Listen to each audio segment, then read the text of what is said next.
Bienvenido Iván Petrella. Esta es nuestra segunda reunión del ciclo Charlas para la Generación Argentina que patrocina la Fundación Atlas.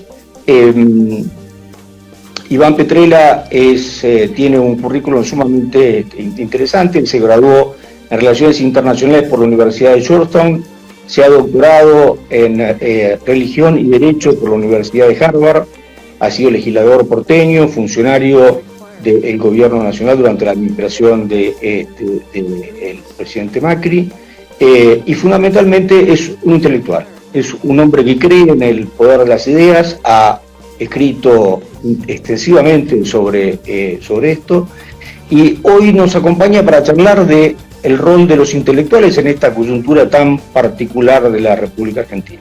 Buenas tardes, Iván. ¿Qué tal? Gracias por la invitación. Un verdadero placer. Esto que estamos haciendo va a ser después subido a YouTube, de modo tal de que pueda poder ser accedido offline a través de esa plataforma. El título de la reunión es el rol de los intelectuales en la coyuntura actual. Te pediría entonces que yo presente una visión, digamos, de la coyuntura actual, de modo tal de que vinculemos la acción a los hechos que nos rodean. Uno hoy podría señalar con claridad, digamos, una fuerte tensión alrededor del marco institucional tradicional de la Argentina. Hay una fuerte tensión que se manifiesta en un desafío, un asalto, podría decirte, a aspectos centrales de nuestra Constitución, llámese la separación de poderes, llámese la existencia de derechos básicos como la igualdad ante la ley, como el derecho de propiedad, la existencia de impuestos confiscatorios, y sobre esto, que es un asalto, llamémosle, de naturaleza política, se confluye también, vía la pandemia y la estrategia sanitaria que se ha elegido para enfrentarla,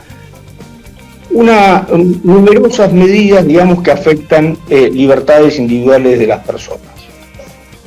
De alguna forma hemos visto una reversión, digamos, del principio básico en el cual hemos operado siempre, que es se pueden hacer todas esas cosas que no están específicamente prohibidas, a exactamente lo opuesto.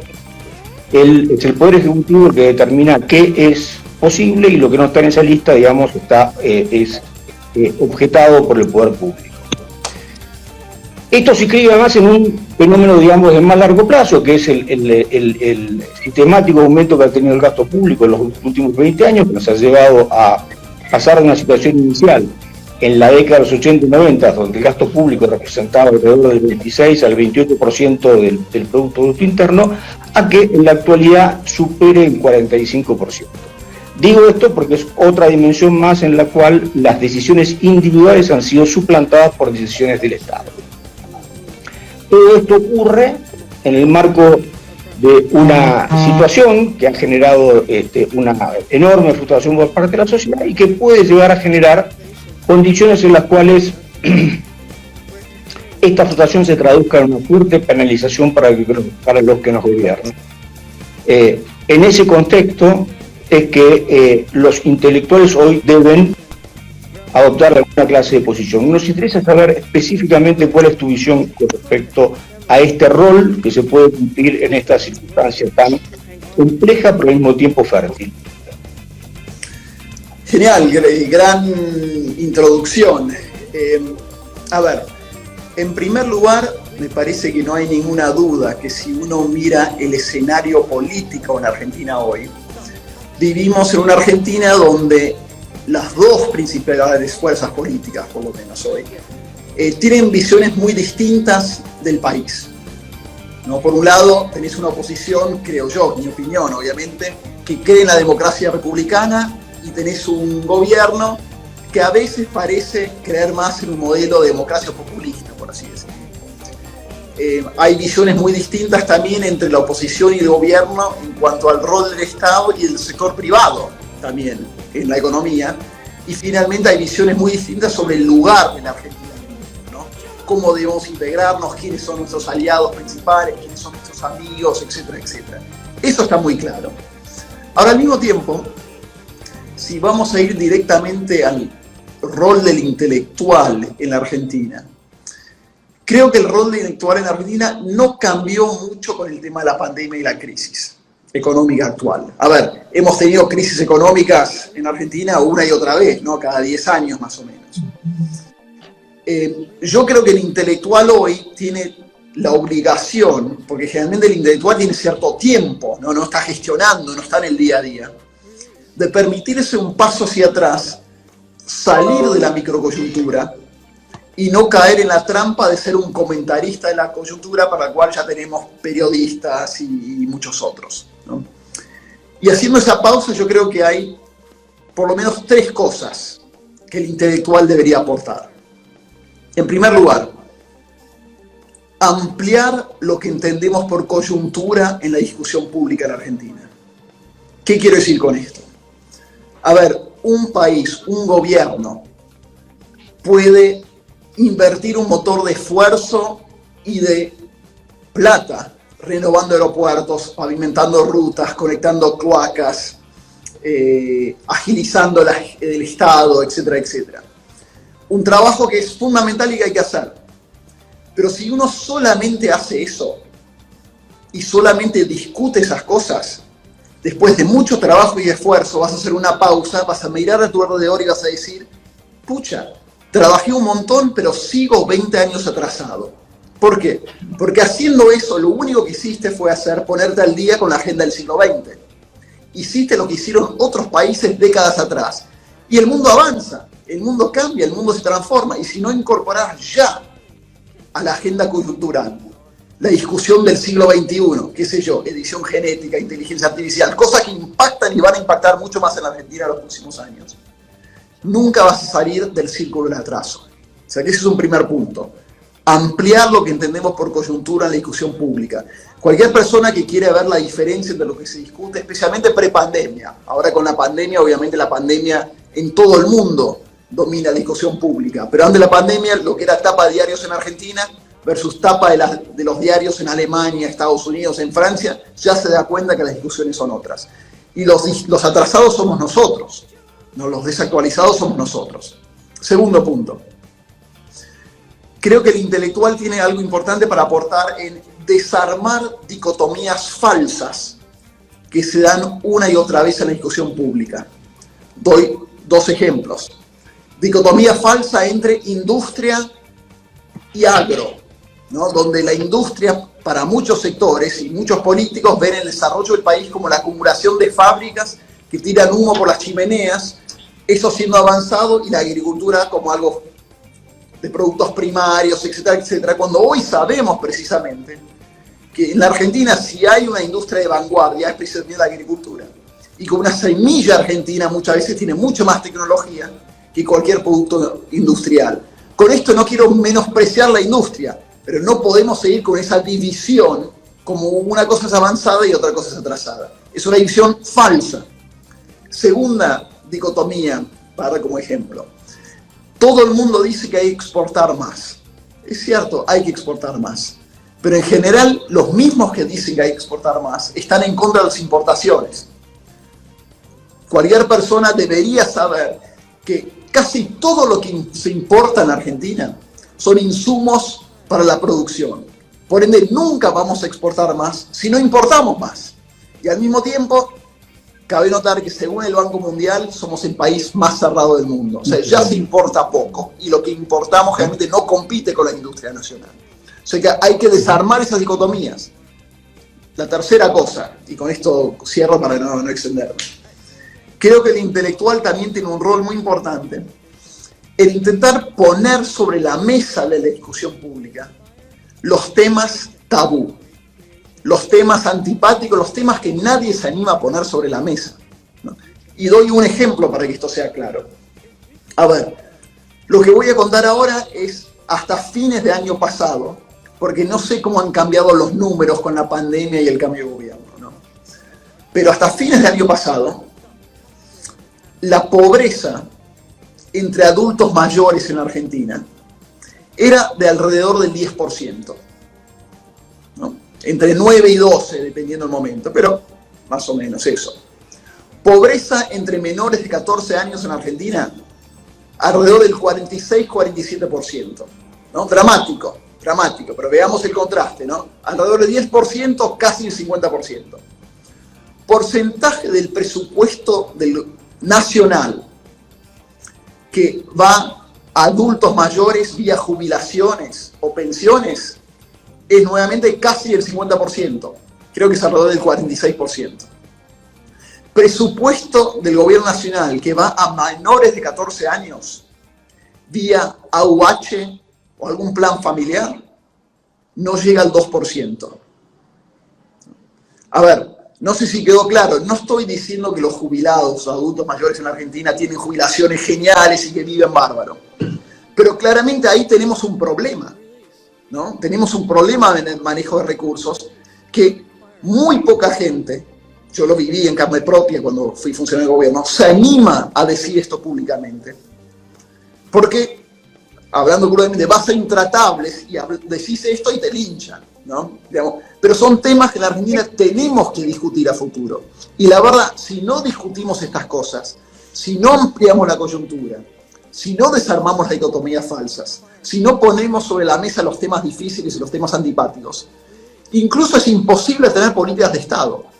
Porque no es tanto un problema de continuidad de políticas, sino que estamos pensando mal, como el terreno de pensamiento de donde se piensa la política pública en Argentina, está mal, digamos, está mal armada por estos problemas anteriores. Y el intelectual creo que tiene mucho para hacer en cómo limpiar ese terreno, corregir, pulir, para que después se pueda diseñar y pensar las cosas correctamente. Iván, desde esa perspectiva que vos proponés, ¿cuál te parece que debería ser el perfil, el tipo de abordaje, digamos, para este debate, llamémosle, sin restricciones acerca de los grandes temas, incluyendo los temas que están fuera de la zona de confort, digamos, de la sociedad? ¿Vos te imaginás un debate conducido esencialmente por filósofos, por economistas, por publicistas con una formación amplia? ¿Qué clase de perfil de intelectual vos ves protagonizando esta discusión? Me parece que es una discusión que también trasciende a los intelectuales, entre comillas, ¿no? Y es ahí donde creo que los medios, y en particular el periodismo, tiene mucho que hacer, ¿no? Creo que el periodismo muchas veces también, por la urgencia del día a día, por la competencia de las nuevas plataformas tecnológicas en las redes sociales, cada vez más también cae inmerso en el barro de la microcoyuntura. Y creo que, como es una discusión tan trascendente para el futuro de la Argentina, que tiene que ser pública, y cuando digo pública, digo de la manera más amplia posible, donde el ciudadano de a pie está informado de estas discusiones y de alguna manera participa también, no veo manera de hacerlo sin que los medios masivos de comunicación encuentren formatos para difundir estas discusiones. Pero para eso, en primera instancia, tienen que estar interesados en darlas, en brindar un espacio donde esto ocurra. Y tiene que ser un espacio, por un lado, un poquito separado de la urgencia de la microcoyuntura, y por otro lado, separado de la urgencia de hacer de la discusión un espectáculo televisivo donde uno grita y el otro grita y ninguno se escucha, ¿no? Ahora, hay un desafío anterior incluso, que es encontrar los interlocutores. ¿Qué quiero decir con esto? A mí, cuando me tocó el privilegio de dirigir Argentina 2030, que era la mesa de pensamiento de largo plazo del presidente en la Casa Rosada, encontré un fenómeno curioso y que me entristeció mucho, y que fue un problema para nuestro trabajo, que en las múltiples reuniones donde convoqué por invitación personales a distintos referentes intelectuales del kirchnerismo, ¿no? Porque, bueno, digamos, son una fuerza política que tiene representación en la Argentina, ¿no? Todo lo que hagamos a futuro, todos tenemos que estar en la mesa, los que tienen representación. En ningún caso quisieron participar. como nadie, un referente intelectual del kirchnerismo aceptó una reunión de discusión en nuestra mesa. Incluso, en muchos casos eran invitaciones a discutir cosas que no eran coyunturales de la Argentina. Por ejemplo, uno invitaba un intelectual de mucho prestigio del exterior a venir al país a dar una serie de conferencias y yo los convocaba para una reunión cerrada a discutir temas con esta persona, sobre la especialidad de esta persona, y en ningún caso aceptaron. Incluso llegué al punto de decirles, mira, no hagamos la reunión en la Casa Rosada, la hacemos en otro lado neutro, si el problema es ir a la Casa Rosada de un gobierno con el cual no querés, ¿viste?, figurar, etcétera, etcétera. La hacemos sin foto, etcétera, etcétera. Nunca quisieron participar. Pero vos tenés un problema, ¿no? Y creo que de alguna manera, para que estas discusiones se den en la Argentina de manera amplia, hay que forzar la mano, y forzar la mano implica presión de ONGs, medios, redes y ciudadanía en particular, porque si no hay muchos que no se quieren sentar en la mesa con otro, y ahí tenés un enorme problema. Vos, digamos, tristemente, uno puede decir que no es para nada sorprendente lo que estás contando con respecto a la actitud, digamos, de los intelectuales kirchneristas. Ahora, tal vez sea razonable pensar que la única forma de efectivamente convocar a todo el espectro sea por la vía de que resulte extraordinariamente costoso no formar parte de la discusión. Esta actitud, digamos, de deslegitimar esta clase de iniciativas por la vía de ignorarlas, digamos, deja de ser posible en el momento en que la magnitud de lo que se está haciendo, la importancia de lo que se está haciendo, el atractivo hacia la sociedad civil en general, alcanza un volumen tal en el cual vos no puedes darte el lujo de permanecer en el living de tu casa como si esto no existiera. ¿Vos te imaginás esto ocurriendo en una forma relativamente espontánea? ¿Lo ves este debate, esta presentación de ideas, este desafío a pensar, lo ves ocurriendo de una manera relativamente espontánea? ¿Lo ves a través de un proceso más orgánico, más estructurado, con liderazgo claro? ¿Cómo se pone en marcha? ¿Cómo se prende la mecha, digamos, para que esto despegue? A ver, si yo supiera eso, sería mucho más inteligente de lo que soy. Bueno, pero tenemos fe, Iván, por eso te lo preguntamos. Te tiro algo anterior, ¿no? Que es un problema, y ojo, es un problema y una trampa en la cual caigo yo, y es muy difícil no caer en esto en la Argentina de hoy. Pero obviamente tenemos que de alguna manera terminar con la idea de que el otro político es más que un opositor, ¿no? Es un enemigo, es un malvado, tienes malas intenciones, etcétera, etcétera, ¿no? A ver, uno mira Twitter, y yo sigo mucho Twitter, etcétera, etcétera, y esa expresión surge mucho, ¿no? Que el otro es un enemigo, es un opositor, el otro quiere hacer daño, ¿no? Se escuchan declaraciones de todos lados del espectro político, ¿no? Sí, vamos a ser totalmente honestos. Tal vez con más fuerza algún sector que otro, pero si uno realmente busca se puede encontrar de manera bastante amplia. Y cuando vos tenés eso, después es muy difícil encarar el diálogo, ¿no? Es muy difícil sentarte con el otro si vos crees que el otro quiere a propósito hacer daño. Y acá hay otra discusión que se da, que tiene que ver con un poco con lo que vos empezaste a plantear incluso al principio, que es un tema que creo que está pendiente en la Argentina, que es otra cosa que creo que los intelectuales, entre comillas, entendido de manera amplia, tienen algo para aportar. En la Argentina, generalmente creo que tenemos una comprensión bastante limitada en nuestra discusión pública de lo que es la democracia.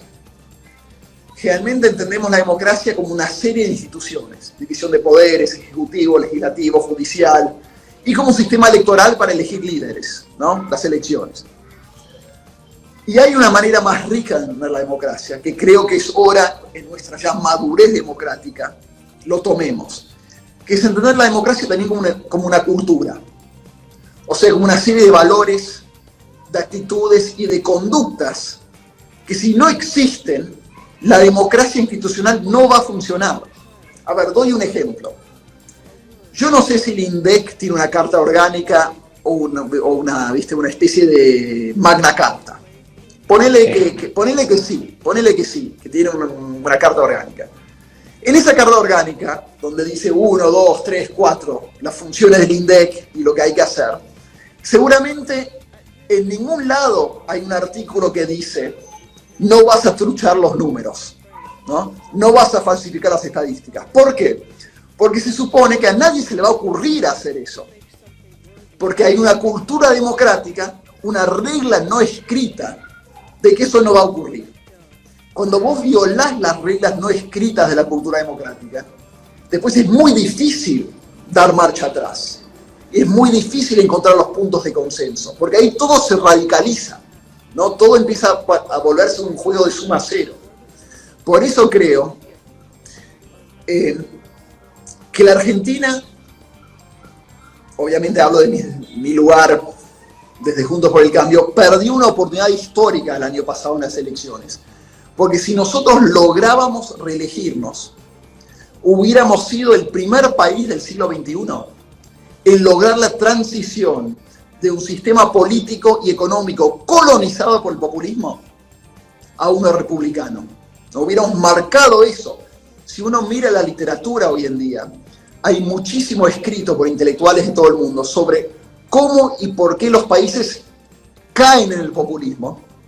No hay absolutamente nada escrito sobre cómo se sale. ¿Y por qué? Porque ningún país que cayó en el siglo XXI pudo salir, ¿no? Y hubiéramos sido el primer ejemplo de eso. Bueno, obviamente es tremendamente difícil, pero estos elementos de ampliar lo que entendemos por coyuntura, poner sobre la mesa los temas tabú, desarmar las dicotomías falsas y entender la democracia de manera más ambiciosa, como una cultura que tenemos que tener todos los ciudadanos, pero en particular quienes nos gobiernan, yo creo que es central a este desafío que tiene la Argentina, que para mí es el mismo que antes de la pandemia, pero tal vez más urgente y desde un lugar mucho más difícil hoy, con la pandemia y lo que implica esto también para lo que es la economía del país hoy y cuando salgamos de todo este proceso. Siendo esto un ámbito liberal, digamos, el que estamos hablando, yo te diría que dentro de los temas que constituyen al mismo tiempo temas tabú con respecto a las referencias básicas, digamos, de la sociedad, como desde el punto de vista de la construcción de una cultura democrática en el sentido que vos lo estás mencionando, creo que hay un debate enorme pendiente acerca de qué significa la libertad. Nosotros, como ciudadanos, vivimos en un ámbito en el cual la libertad de disponer de tus bienes, la libertad de disponer de tu vida, la libertad de disponer de tu persona, la libertad de disponer de tu trabajo, se encuentran fuertemente afectadas desde todo punto de vista. Yo creo, y me encantaría escuchar tu opinión al respecto, que dentro de estos nuevos paradigmas que tienen que aparecer por distintos medios, un medio siendo el debate de ideas, el rol de la libertad en la sociedad, la libertad en términos de lo que el individuo puede hacer es de una enorme importancia. Y claramente esto afecta a ideas muy establecidas. Voy a poner un mínimo ejemplo para que se entienda lo que quiero decir. Si vos agarrás la planilla de sueldo de un empleado cualquiera, supongamos, por ser el caso que yo tengo más presente, la de un peón rural. El costo de un peón rural con una antigüedad normal es del orden de 70.000 pesos por mes. Lo que ese peón rural hipotético de 70.000 pesos se lleva a su casa es la mitad, es 35.000 pesos. Al empleador le cuesta 70.000 y lo que él cobra en el bolsillo es 35. Visto desde el punto de vista de la libertad, acá lo que tenemos es un señor que genera un trabajo que vale 70, como por algo se lo pagan, pero él puede disponer solamente de la mitad. La otra mitad hay otros señores empoderados por el sistema que deciden cuánto tiene que ahorrar para su jubilación, que deciden cuánto tiene que pagar para su atención médica, que deciden dónde tiene que enterrarse en caso de que se muera, etc. Este mismo señor, que ahora tiene solamente la mitad de su sueldo para decidir qué hacer por sus propios medios, es un individuo que no puede decidir a dónde va a mandar a sus hijos al colegio, porque el colegio que le va a tocar es el colegio que le ha tocado en suerte, no tiene ninguna posibilidad de monetizar el pedacito de presupuesto que le corresponde a la educación de sus hijos para llevarlos a donde quiera, y así los eventos se multiplican. La esfera de las decisiones verdaderas, digamos, este señor es mínima. ¿Qué opinás vos acerca del estado de la libertad en nuestra sociedad al día de hoy? Mira, creo que no es casualidad que la Argentina sea hoy el país o uno de los países con la cuarentena más larga del mundo, ¿no? Y ojo, a ver, todos los países que sufrieron la pandemia y que la siguen sufriendo han tenido que restringir ciertas libertades. El tema es que lo han hecho, da toda la impresión por ahora, de manera más inteligente, con un sistema más de acupuntura, especialmente después de la primera avalancha de casos, ¿no? Y también para preparar el sistema de salud, etcétera, etcétera, para lo que se viene. Creo que una de las grandes frustraciones, hoy mías también, y obviamente de muchos ciudadanos, es que en el caso nuestro, este enorme costo de restricción de nuestras libertades no parece haberse tomado para realmente preparar el sistema de la mejor manera posible. Y ojo, no digo solamente el sistema de salud, porque uno puede haber dicho, a ver, estos X número de meses que vivimos así con una restricción enorme de nuestras libertades, ¿qué se hizo también para preparar el sistema educativo? Por ejemplo. Para una vuelta, ¿no? Digamos, la pausa fue generalizada, no solamente fue para salud, ¿no? Uno podría haber ampliado esa idea para modernizar, preparar de muchas maneras distintas. Eso por un lado. Ahora, yo ampliaría la discusión un poco también tuya recién, que es fascinante, porque esta discusión que se da en la Argentina entre libertad y el Estado, ponele, se va a estar dando a nivel global de manera que es cada vez más urgente. Y ahí la Argentina va a tener que decidir de qué lado está. Porque cada vez más vos tenés un sistema global, geopolítico, donde tenés por un lado lo que podríamos llamar las democracias liberales o las democracias republicanas, ¿no? Europa, Estados Unidos, Corea del Sur, Australia, Nueva Zelanda, ¿viste? Etcétera, etcétera. Y por otro lado, países que emergen geopolíticamente cada vez con mayor fuerza, que hoy se denominan autoritarismos digitales. China siendo el principal exponente, ¿no? Países de partido único o democracia muy restringida que controlan las libertades de su población, ya no tanto con la fuerza explícita de la policía, sino otra vez las nuevas tecnologías, inteligencia artificial, reconocimiento facial, etcétera, etcétera, ¿no?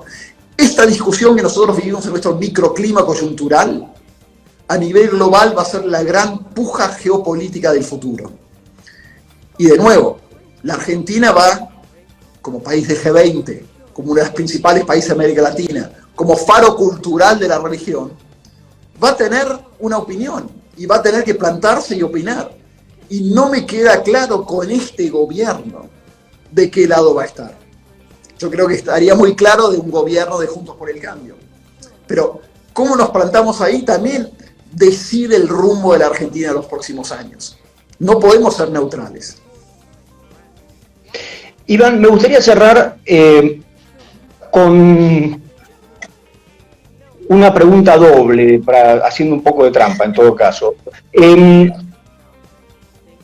¿Quiénes te imaginás vos que desde el punto de vista de los receptores de este mensaje serían los más proclives, digamos, a